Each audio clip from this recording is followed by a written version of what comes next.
আসসালামু আলাইকুম প্রিয় শিক্ষার্থী বন্ধুরা। সারা দেশে একই শুরু হয়ে গেল।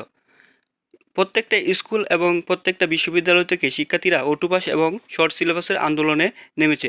প্রিয় শিক্ষার্থী বন্ধুরা, তার ব্যতিক্রম নয়, এখন ষষ্ঠ থেকে নবম শ্রেণীর শিক্ষার্থীরাও কিন্তু আন্দোলনে মাঠে নেমেছে এবং সড়ক অবরোধ করেছে। প্রিয় শিক্ষার্থী বন্ধুরা, চলো একটু বিস্তারিত জেনে নেওয়া যাক। সংক্ষিপ্ত সিলেবাসের দাবিতে যশোরে সড়ক অবরোধ করেছে ষষ্ঠ থেকে নবম শ্রেণীর শিক্ষার্থীরা। সোমবার 23 সেপ্টেম্বর বেলা 11টার দিকে শহর মুজিব সড়ক অবরোধ করে বিক্ষোভ করে শিক্ষার্থীরা। শহরে বিভিন্ন স্কুলের ষষ্ঠ থেকে নবম শ্রেণীর 2 শতাধিক শিক্ষার্থী অংশগ্রহণ করে। এতে শহরে যানজট সৃষ্টি হয়। পরবর্তীতে শিক্ষার্থীরা জেলা প্রশাসকে ও শিক্ষা অফিসারের কাছে স্মারকলিপি দেন। অষ্টম শ্রেণীর শিক্ষার্থীরা অনন্ত বসু জানান, বিগত সরকারের আমলে আমরা ষষ্ঠ থেকে নবম শ্রেণী পর্যন্ত নতুন কারিকুলাম অধীনে ছিলাম।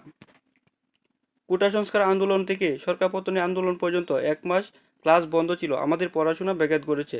প্রিয় শিক্ষার্থী বন্ধুরা, একজন ছাত্র তাদেরকে অবগত করেন যে তাদের কোটা সংস্কার আন্দোলনের সময় তাদের পরীক্ষার এবং পড়াশোনার ব্যাঘাত ঘটেছে। তার জন্য তারাও 2 দফা 2 দাবি নিয়ে শিক্ষার্থীরা মাঠে নেমেছে।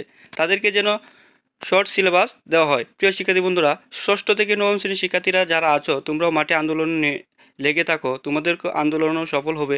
আমরা তোমাদের পাশে আছি এবং তোমাদের যতক্ষণ পর্যন্ত শর্ট সিলেবাস দেওয়া না হবে ততক্ষণ পর্যন্ত তোমরা আন্দোলন চালিয়ে যাবে, যাতে তোমাদেরকে শর্ট সিলেবাস দেওয়া হয়। প্রিয় শিক্ষার্থী বন্ধুরা, শিক্ষা রিলেটেড সকল আপডেট পেতে সবার আগে চ্যানেলটি সাবস্ক্রাইব করে রাখো।